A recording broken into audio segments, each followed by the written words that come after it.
A Taralhely Közép-Szerbia egyik gyöngyszeme. Varázslatos tájaival, erdőségeivel sok turistát vonz. Történelmi és kulturális jelentősége mellett a vidék tökéletes túrázáshoz és természetjáráshoz. A Taralhegység története gazdag és izgalmas. Az emberi jelenlét nyomait már az őskőkorszaktól fellelték itt, és az évszázadok során különböző kultúrák telepedtek le ezen a területen.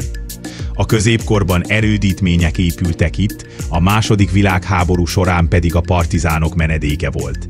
A vidék történelmi és természeti jelentősége miatt ma is kiemelt figyelmet kap.